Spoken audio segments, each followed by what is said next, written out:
am not here. Oh, pardon? Okay.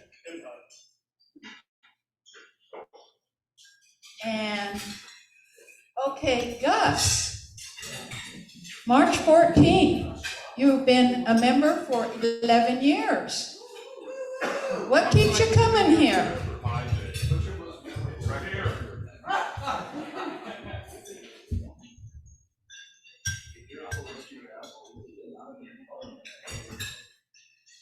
Well, my age, memory is gone, so don't worry about it.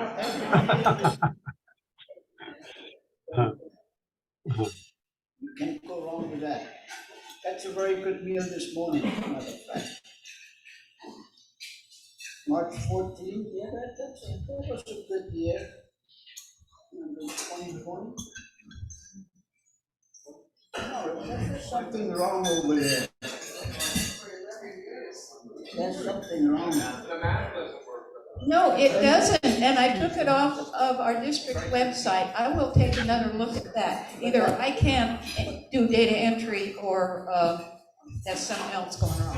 I'll check that That's out. all right, everybody cheats on dates anyway. Okay, yeah, as we get older, we do about our ages Oh, yeah, too. we get younger all the time. Okay, okay, well, thank you, guys. Kathy Rogers, can you give us a few minutes about pets? Of course. So I went to PETS, which is President-elect Training Seminar, and it basically starts at 12 noon on Friday and ends at 12 noon on Sunday. It is a 48-hour immersion in Rotary.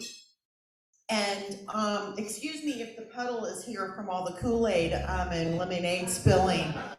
I hope no one slips. It's like going to high school, you know, the first few hours, you feel like, oh, I don't know anybody. All my friends are back in Sebastopol, all my buddies I always hang with. I don't know anyone. And, it's a little uncomfortable, you're out of your space, but by the end, it's like graduation from high school, it's like you're hugging everybody. And the only thing that you don't do is have your little, hat that you're throwing in the air at the end. You really need to. That's my advice. And so it's not about learning about the nuts and bolts about Rotary, community service or international projects or how to do it. It's not nuts and bolts. It's leadership. It's inspirational. It's how to be a leader and how to engage all of us because we're all together.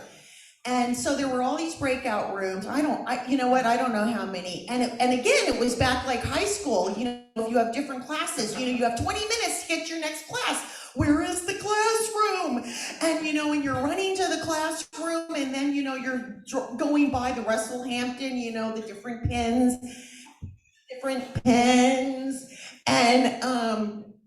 and then you're getting to the next classroom and you're with other president-elects. Now, the way I sort of started remembering people is not names.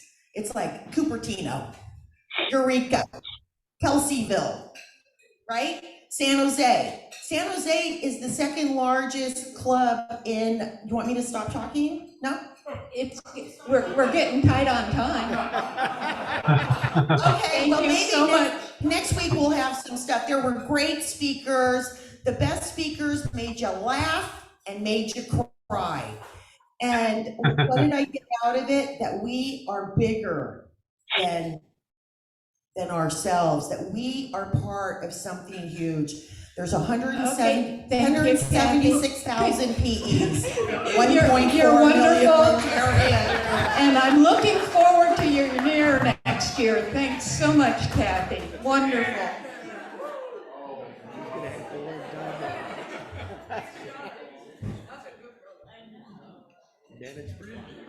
Yes, so this weekend we went to Time's up.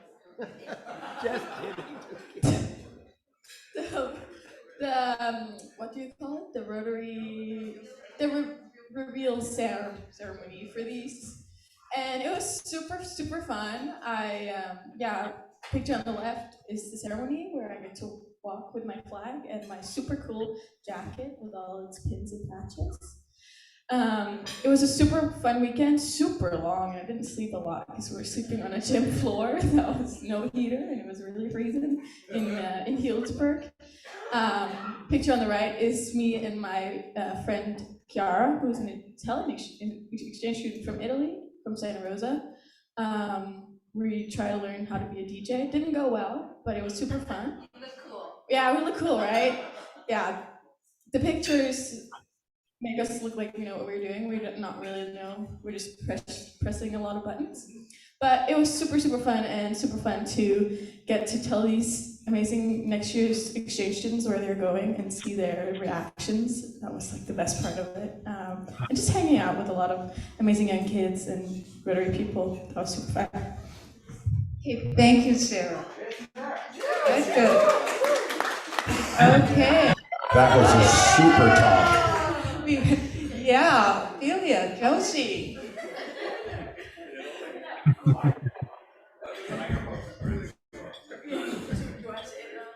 Yeah, our outbound students. Wonderful.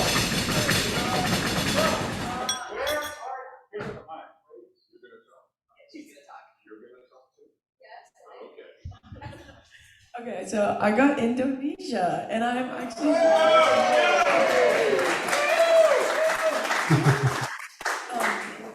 I actually couldn't be more excited to go. Not on my top 5, but I learned a lot about Indonesia from the other exchange students who we hung out with the whole weekend, and it really just sounds like a beautiful place, and I actually can't wait to go there. I've been looking into it with my parents, and they're really excited, and my friends and teachers are all really happy. So I'm like super pumped about that. Do you want to say where you're going?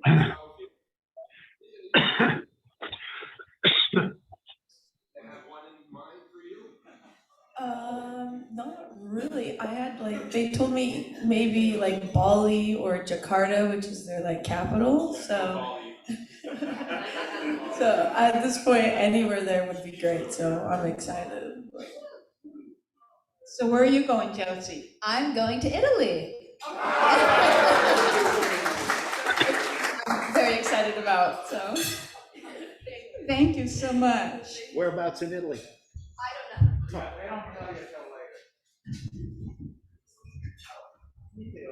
So these are the 4 of them. Thank you for being here, and we are excited for you. Okay, we had a star party, and was that fun? Actually, it was a bunch of moon gazers. It was really great. It was a bit overcast, but we really had a good time there at Hippozav's. And David sent me this one. Brian, where are you? What are you up to here? I had a great trip to Honolulu. My daughter Rita was in a dance troupe out of Anchorage, Alaska, of all places, for salsa dancing. And their last performance was in Waikiki. So my son Luke and I joined her. It was a tough duty, but so we had a great time. And this is the view from the place I was staying. It's a runner that I know whose husband just passed away about a month ago. And I met her at my very first 50-mile race, her and her husband, 35, almost 40 years ago. So, yeah. But I didn't want to stay with her, but she really wanted to talk about the old days and her husband and the running and things. So Luke and I stayed with her, and Rita stayed in Waikiki. So Rita's schedule, real quick, is 2 or 3 hours of dance classes in the morning, and she'd go surfing for a couple hours.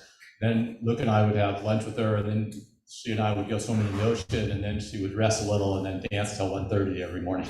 So I don't know where she got that endurance, but a fun she had a great trip. time. Great. Okay, I'll say, coming up too is going to be the whale watching. I'm going to move it on through here. We've got more to talk about. And of course, the film festival is coming up very shortly, March 16th through the 19th. Looking forward to that also at the Center for the Arts.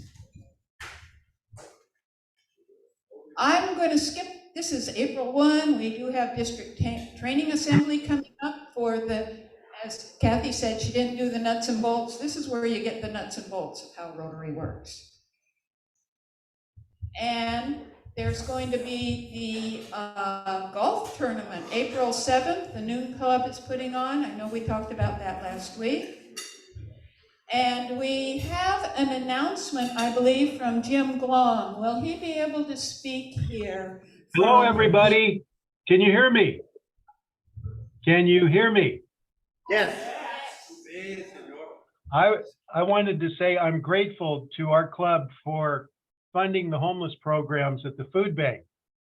Our club gives about $100 a month, and that results in 50 to 75 sack lunches and about 50 hot meals every week.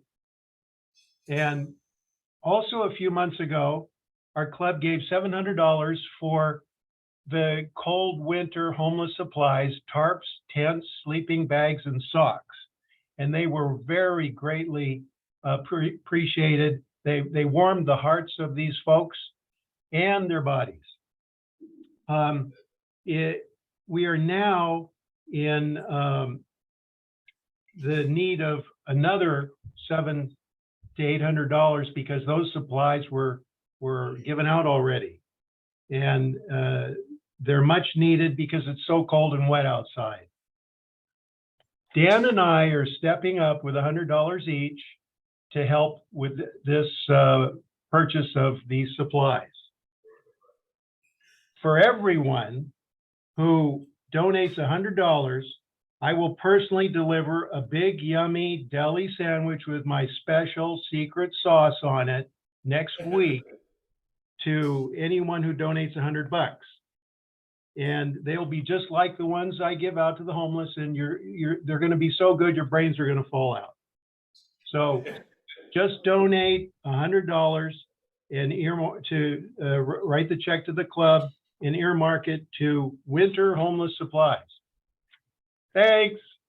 Thank you, Jim. I'm looking forward to one of your sandwiches. I'll donate. Thank you so much. Any more announcements?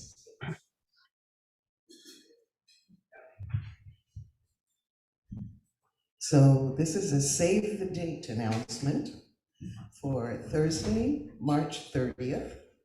We're going to have a non-surprise birthday celebration for Gus's 90th birthday. And it'll be like a lunchtime thing, and it'll be at Mi Casa. So, look forward to everyone coming. Save the date. March 30th. Looking forward to it.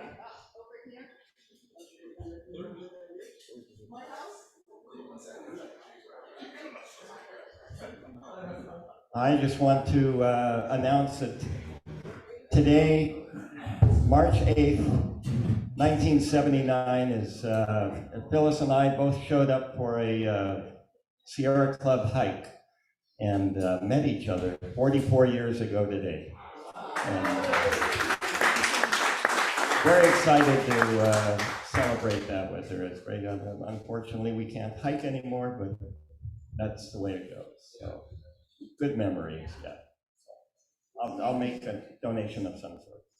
Okay, thank you. A fond memory, I'm sure. Any more announcements? I just want to thank Jim and Linda for bringing the telescope out to Hippie's Ads last Friday. We had a great time. And this is a great club. We used up every wine glass we had at the restaurant. That was the goal.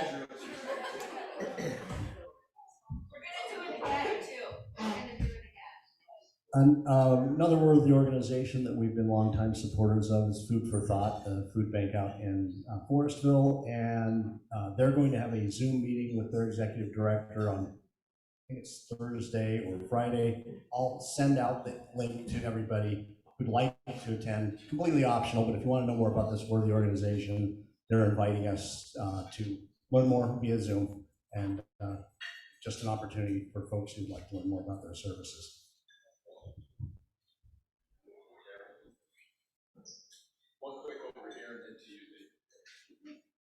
All right, so I'm starting my Singing Our Musical Rainbow workshop tonight, and for the next, this night and the 4 Wednesdays that are left in this month at the Grange Hall from 7 to 9, and you get to play with this.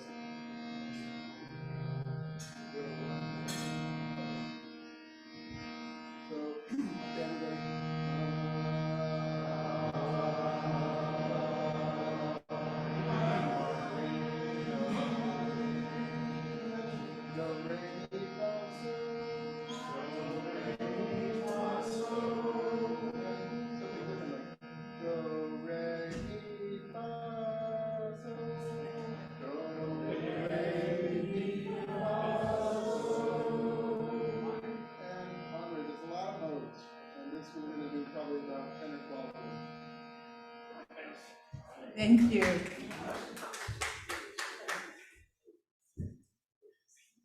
This is going to be, I'm going to make a contribution to what Jim was talking about, because what little brains I have left, I'd like to lose. So next week, figure I'm not going to be able to talk.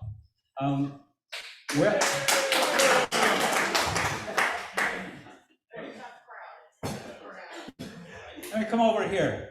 You know, when I was a teacher, I sometimes needed to stand really close to people in order to help them out. She's the president now. Did you know that? Okay, we have about 2 minutes because our speaker is going to be on here. On your tables, information about hosting. Exchange students, we're looking for hosts for next year. So if you or if somebody you know might make a good host family, that would be great. I'll be sitting back at the back. I want to get signups on the whale watching trip. The Ukrainians are all coming with us. Exchange students are coming with us. And there's 18 spots taken. Thank you, David. Yeah, and I'm so glad you put that whale watching trip together for us. Okay, well, we've already had a lot of gratitude here, so I'm going to move on through. And I will send this out via email because, like I said, we've got to move on here. I don't want to cut our speaker short. Next week, Larry Robinson. Be mindful of what you think. That'll be very interesting to me. And today, Adam Parks from the Victorian Farmstead. And if you haven't, there's still time to go over there and get a chance. Oh, that's heavy. To win this or a pile of cash. Thank you. I recently met Adam and was fascinated with his business. And so, you know what came next? It's, hey, Adam, would you like to come down and talk to Rotary? And he said, sure, without a second thought. He's been in Sebastopol. He's a 3rd generation Sebastopolian, and he has a very interesting business north of town, Victorian Farmstead. And that's all I'm going to say. Adam will say all the rest.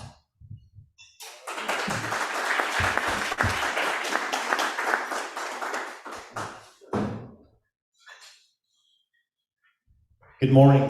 Good morning. We're really not going to discuss the salsa dancing troupe out of Alaska. That one got me early in the morning. A good leader should make you laugh and make you cry. I'm probably going to make, well, I already made you laugh, so I'm going to try not to make you cry. As Charlie said, my family's been in town here for a long time. My grandfather bought our property in 1972. It's the property right on the corner of Mill Station and 116. If you don't know where it is, you've driven by it a million times, I promise. My mother, a couple years ago, I bought a new pickup truck, and my mother immediately brought over the, whatever you call it, the deed for the house when my grandfather bought it in 62 or in 72, and it was $10,000 less that he paid for that 5.5 acres than I paid for my truck. So we've been around a long time. Victorian Farmstead started in 2010, and I grew up out in Tamales. And for those of you that are going, I thought it was called tamales. It's not. If you're from there, it's tamales. Everybody else calls it tamales for some reason. But I grew up on a 1,000-acre ranch out there and went to Cal Poly and studied ag, thought that was going to be my life. And right before graduation, got an offer I couldn't refuse and went into the employee benefits insurance business for a while. My wife and I moved out to Stockton because my two passions were golf and wakeboarding back when I could move like that. So we moved out to Stockton and became country club people and lived out there for 11 years, did our time. And then 2008 came. And in 2008, as some of you remember, it was a lot like what we're going through now. 2008 seemed a lot more dramatic to me. So we lost everything in Stockton, our house, our business, our cars, everything. And I'd love to blame it all on the big corporate banks and everything, but the reality of it is it was plenty of bad decisions on my part. But fortunately, Grandpa had bought this property. It has 3 houses on it, and one of them was made available to Laura and I and our 2 young kids. And so we moved back here to the family property. My grandfather was 89 at the time and proceeded to pass away the next morning. I guess he figured I was home and that was enough. Somebody else would do the chores. But we made it out here, and the first order of business was to feed everybody. And with a ranching background, albeit a little rusty on the skill set, I bought a couple feeder hogs and 25 meat chickens, and we had some sheep on the property. It was primarily a Christmas tree farm at that point. And so we raised those up to fill the family freezer. And as we were going through that process, it occurred to me that there might be a better way to get all the incredible meat that's raised out here in Sonoma and Marin counties to the consumer. The way we came up with was through farmers markets. We were the first company or business to sell fresh meat at a farmer's market, at least around Northern California. I'm sure somebody else had tried it somewhere else. There was a lot of hoops to jump through with regulations and explaining to people that we could do it safely and convincing the health department that it was legal and all that kind of stuff. But we got through it. Now you find fresh meat at most farmers markets around here. Our business went through a lot of iterations, a lot of challenges and whatnot. But at the end of the day, our success was in the farmers market and was in our subscription service. Are you guys familiar with the CSA? Yep. Excellent. So we modeled it after the CSA model, and the idea behind so CSA, everybody said yes, nobody said no. CSA, for those of you who don't know, stands for Community Supported Agriculture. And the way that it came about was prior to the Industrial Revolution, the farmer needed all these inputs and labor to get the crops to market, and so the townspeople would come and pitch in on the farm and help raise the crops and whatnot for a share of the crop. When the Industrial Revolution came, all those people went to town to get a job, right? And so the farmer, instead of using their labor, collected money from them and then hired out the labor and the inputs, and the people got a discounted share of the crop when harvest time came in the fall. That was the genesis of our subscription business, in that I needed a big cash influx when we were just starting out. And so we sold 6 and 12-month subscriptions, and people paid for them, and then we doled out the meat over the course of the subscription. We've grown a little bit since then, and we just charge as you go. So it's not a big cash output. But the business went through that.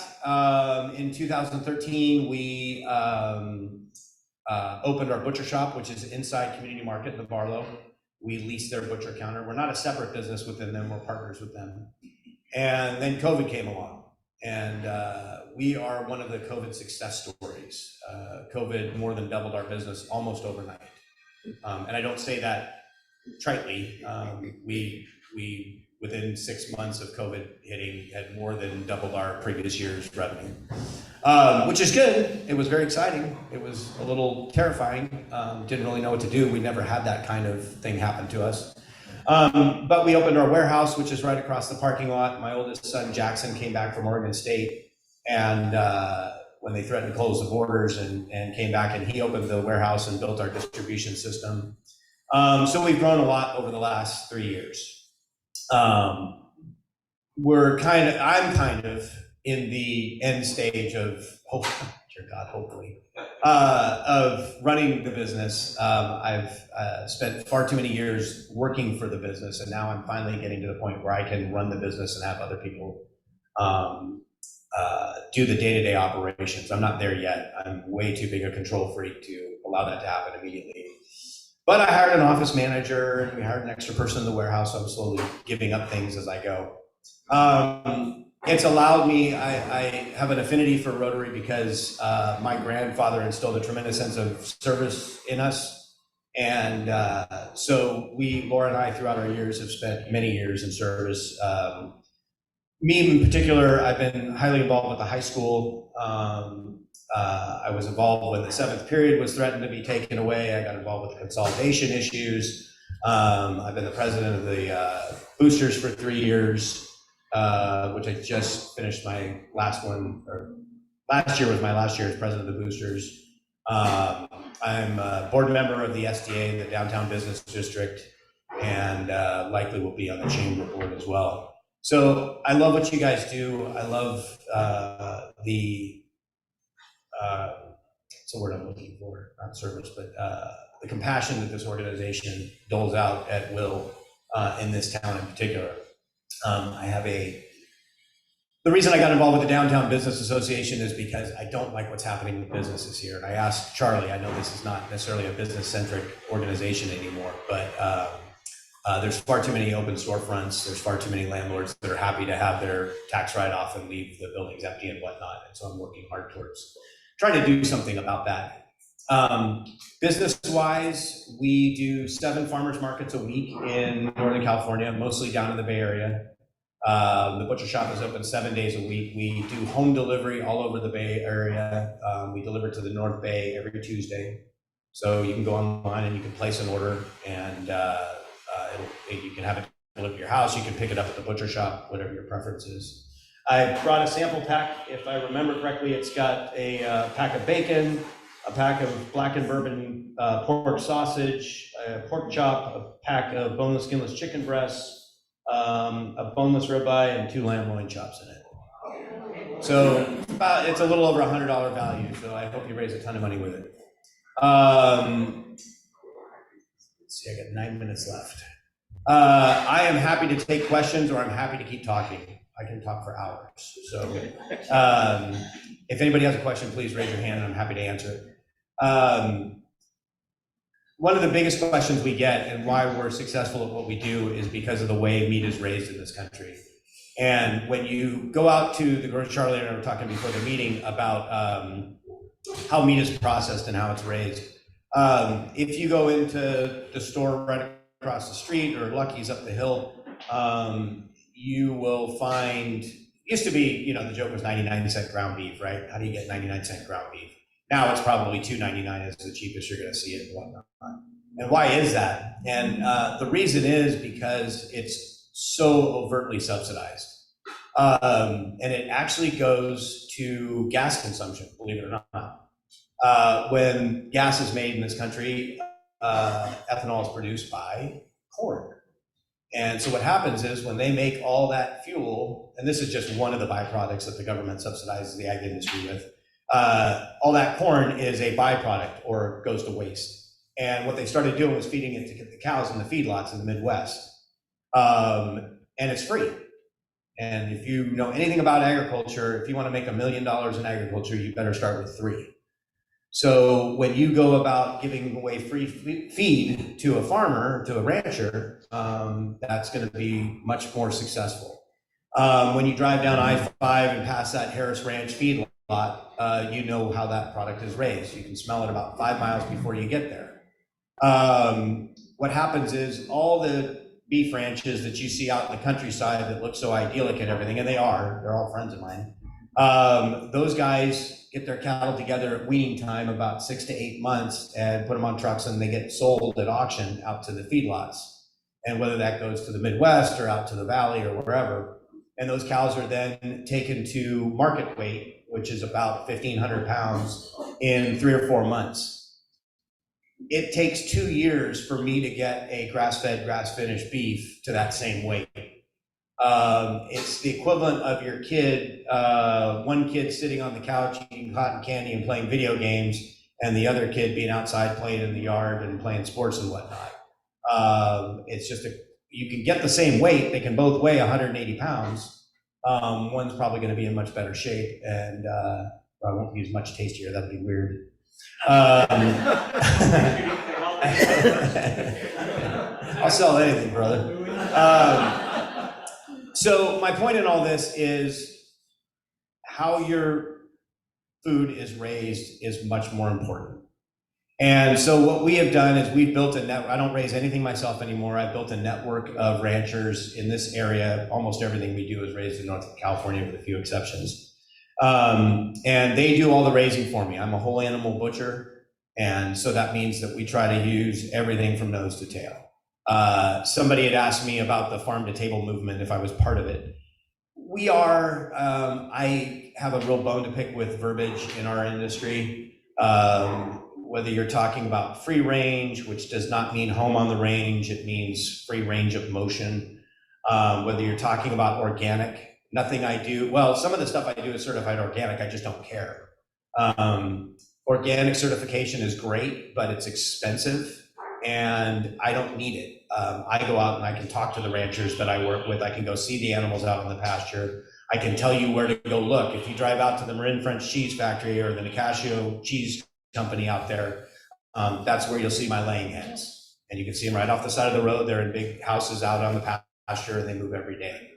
And that's the transparency that we offer our customers. And I think the reason that our customers keep coming back to us is because I can tell you where everything is raised. I can tell you who's feeding it. I can tell you what it's eating. I can tell you where it's being processed. Once we get those animals in, our job is to take them from big primal pieces down to retail cuts, depending on what the time of the year demands.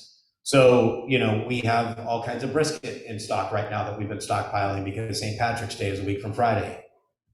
We have corned beef in stock. We're getting ready. We have to start preparing in February for Easter hams. I harvest 5 pigs a week. That's 10 rear legs. And so you can tell that it takes a long time for me to get enough hams put together in the cooler for Easter. Passover's coming up. And so we'll start stockpiling legs of lamb and other lamb cuts as well as brisket for Passover. One of the things about being a butcher and running a company like mine is I don't know that there is a religious or cultural holiday that I haven't explored yet. I make it my business to know what is served at those holiday functions, whether it's Kwanzaa, Passover, Ramadan, it doesn't matter. My only concern is making sure that our customers, because we do a ton of business down in the Bay Area, and if we're in Saratoga on the Saturday farmers market, it has a much different culture than Moraga does on Sunday, or Kensington on Sunday, or Sonoma on Friday. And so yes, sir. Just curious, 2 things. What is it that you do in your operation that's right there in the corner of Mill Station? You obviously don't have as little as humanly possible. Yeah, but I mean, is there a retail shop? No, we have a little building on the farm called the Chop Shop, and it's where I sold before we had the butcher shop, until we got shut down by the county. That's a whole other story.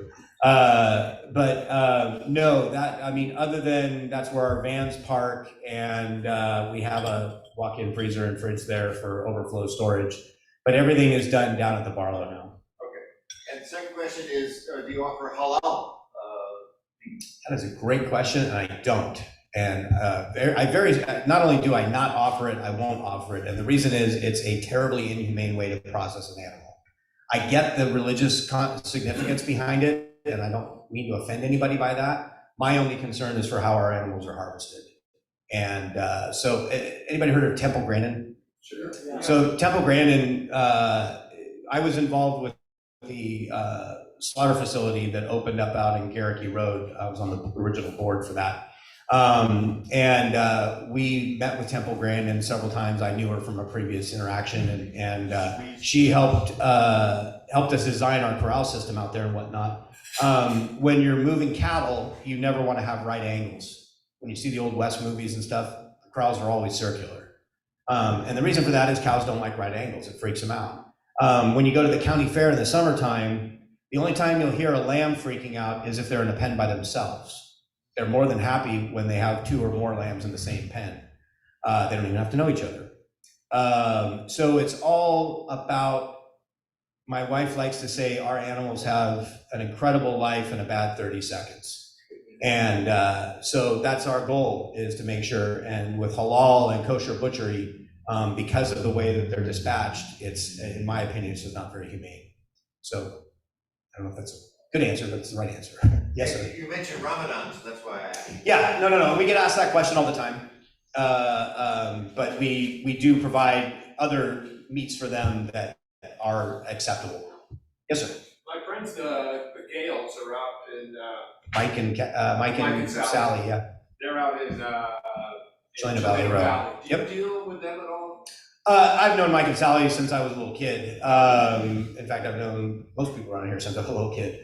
But no, one of the things that's kind of my rule is I'm very consistent. I get people all the time, especially around the fair time, right? When people come and say, hey, I got these 2 hogs that I raised, and are you interested in buying them for your business? And I just don't. And the reason is because I've got a pig rancher in Petaluma that is extremely consistent.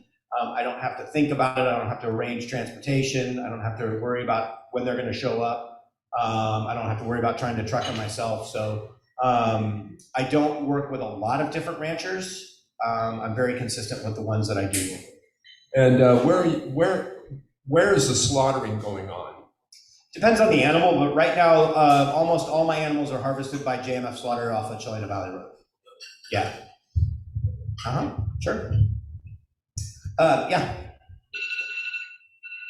That's just me telling you I've used up 18 minutes. When COVID came along and your business doubled, what was the mechanism that caused that? Was it people not going to restaurants but still wanting good food? It was a little bit of that. So when COVID broke out, Laura and I were obviously in a strong panic. We didn't know whether they were going to leave the grocery store open. We didn't know whether they were going to shut down farmers markets, and those 2 things were 90% of our revenue at that point. Prior to COVID, 2014, 15, 16, I also owned Terra Firma Farms in Petaluma with a partner, and their primary business was home delivery. And I bought that business specifically because I wanted to learn about home delivery and integrate it into Victorian Farmstead. It didn't work out that way, but then we sold Terra Firma to the new landowners out there in the business. But it taught me a lot about home delivery. When COVID broke out and we were stressed over whether or not we were going to stay in operation, we decided we'd never been able to scale home delivery. We couldn't get enough people in one location to send a truck. So we decided to take a flyer, and we offered free home delivery for 2 weeks. Because we've got 3 farmers market vans that sit idle 4 days a week. And we were flooded. We were absolutely inundated with orders. We had people placing $1,500 orders without even calling or talking to me or anything. I was just baffled. And it was panic buying, it was hoarding, it was, the whole toilet paper and paper towel dilemma, same thing. People were buying, you couldn't find a chest freezer for the first 9 months of COVID because everybody bought them out. So that's what doubled our business overnight was, a lot of panic buying. But what I'm really proud of is 3 years later, certainly we've plateaued, but we haven't gone anywhere near, we went from 1.1 million in gross revenue to 2.6 in 2020, and we're around 2.4 for 2022. So it's just plateaued. Growth will come via we're launching a new website in a couple months, which will make the user interface much more attractive to people. I don't love our system as it is right now. And that will dramatically affect our ability to ship. And that's really where the growth opportunity is. Farmers markets, you can only do so much in 4 hours. We have room to do much more home delivery, but really shipping to the Western United States is where I think we'll grow the most. Any other questions? Yes, sir. Yeah, I'm wondering about avian flu with the chickens and things like that. Is that an issue in our area? No. Well, yes and no. It depends on who you're talking to. Every time you see 5 million pounds of ground beef recalled, avian flu outbreak, this plant in the Midwest was shut down for whatever, that's my happy dance. That makes us that much more attractive. That puts our price point much closer to conventional CAFO raised meat. So avian bird flu doesn't affect birds if you raise them properly, if they're out on pasture, if they're out in the fresh air and sunshine. So when you're talking about what meat you want to buy, the egg shortage, you'll notice the farmers markets were never short of eggs. I haven't run out of it. The only time I ran out of eggs was because demand went up because there was none in the grocery store. But we didn't have any less eggs because of it. And that goes with all the meat. Anytime it goes back to the kids on the couch versus outside. Anytime you raise an animal outside in fresh air and sunshine, they're less likely to get sick. We don't have to give them prophylactic antibiotics. The feedlots give them antibiotics because they know they're going to get sick. Every cow in a feedlot gets antibiotics. We don't do that. We give antibiotics when an animal is sick, and we pull it from the herd until it's cleared the system. How much are you? You're standing up, walking around like I'm done. I'm good with that. Are you done? I have a quick question Sure. for you. I was brought up, my father had a grocery store and there was a butcher, and it was many, many years ago, and I used to really like meat. I don't like it anymore because it doesn't taste the same. I was spoiled rotten, I guess. We had excellent meat. But even now, I used to go to chicken, and now chickens, they've bred them to where they're really quick, but they don't taste like chicken anymore. Do your chickens taste like chicken? I'll have to go try them out. I feel like I should pay her for this. It's kind of she just threw me a really high, slow pitch. You're 100% right. We've bred the flavor out of our meat in America. As far as CAFO. CAFO stands for Confined Animal Feeding Operation. So it's a feedlot, that's what CAFO means. Animals have been so crossbred that they have, and you remember when pork used to be the other white meat? They took all the fat away, and fat's where the flavor is. I'm 172 pounds. If fat was a problem, I would be 372 pounds. The answer to your question, I can tell you until I'm blue in the face that our meat tastes great. You just got to try it. When you raise an animal outside, we'll use chicken in particular. When you raise chicken out on pasture, what happens is when they're in the barn and all they're doing is eating, and that's literally all the animal, Rocky and Rosie and all that crap, that's all they're doing is in the barn and eating. And barn is a very generous description of where they're raised. What happens is they have no bone structure, and all they do is put on weight, muscle mass. They can't walk by the time they're ready to process. When you raise them outside, they build bone density, they build more fat, they build more even structure throughout their bodies. The reason that's important is because fat creates flavor, bone creates flavor. I don't understand why we sell so many boneless, skinless chicken breasts, but we do. I think it's much better when you cook it on the bone. You get much more flavor and an even cook on it. Same thing with pork chops. I would never eat, I mean, I would, but you always want to buy meat on the bone. Everybody says, oh, but I don't want to pay for the bone weight. I'm just a dirt farmer, but I'm smart enough to know that if I'm going to charge you $25 for a bone-in ribeye, I'm going to charge you $30 for a boneless ribeye. You're not saving any money when you buy it off the bone. I have one last question. My grandfather was a butcher too, and they used to hang meat, and they called it aged. Yep. And I've read that now they'll package it, and that'll be called aged if it's in the package. Is that right, or is that wrong? Or how, they misuse the term though, right? Yeah, and that goes to what I was talking about earlier with the verbiage on in the meat industry in general. So dry aging, if you go to a fancy restaurant and you see a 100-day dry aged ribeye or a 45-day dry aged tomahawk or whatever, the reason it's so expensive is because when you dry age something, you're ostensibly rotting the outside. So the only reason it's more expensive is not because of time or anything, it's because they have to trim away more of the meat the longer it ages. Scientifically speaking, once you have hung a carcass or a chunk of meat for 11 days, you're not changing the structure of it after 11 days. Then you're just rotting the outside. There is tremendous benefit to dry aging. We dry age for 25 to 30 days on our dry age products. But the reality of it is that it's intensifying the flavor, but you're not getting any structural benefit or tenderness after 11 days. Thank you very much. That was fascinating. Okay. We have 2 drawings today, some for this marvelous meat and for a whole lot of cash. So. Yeah, we'll do the meat first. You know. My pleasure. I'm sure you'll pick mine. Hand it to him, Joe. 3955. Ah! Wow. Lucky Bob. Wow. Are you still in here? My wife.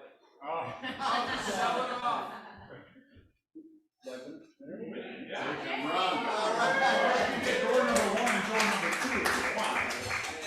Okay. I'm going to ask you to pick another one, of course. Yeah. And the big wiener here is 3954. What? No. 3954 going once. How about 64? How about 3954 going twice? Another one. Wait. Still days. Are you the big wiener? Not again, no? Adam, well done. Try 3958. All right, here we go. 3958. Close though. 3993. 39. Up. Charlie. Rich. All right, there's 10 marbles total. Get it, Charlie. Okay, here's a red marble, and you get the top.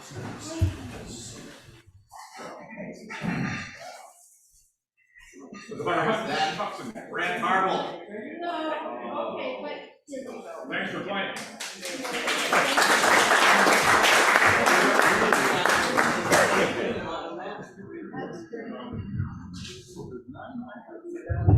Well, it's time to sing Happy Trails.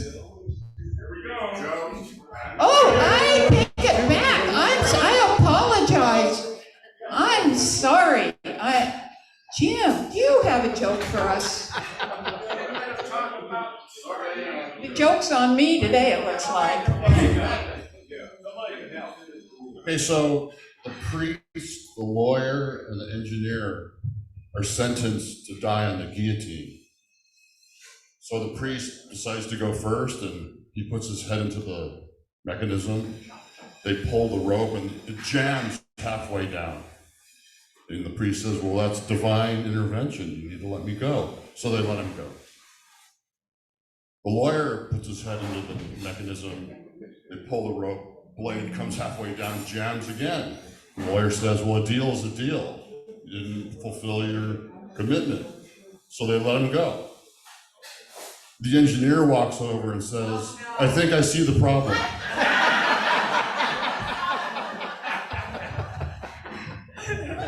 That's good, Kim. Thanks. Very good. All right. Okay, now we can sing Happy Trails. Trails to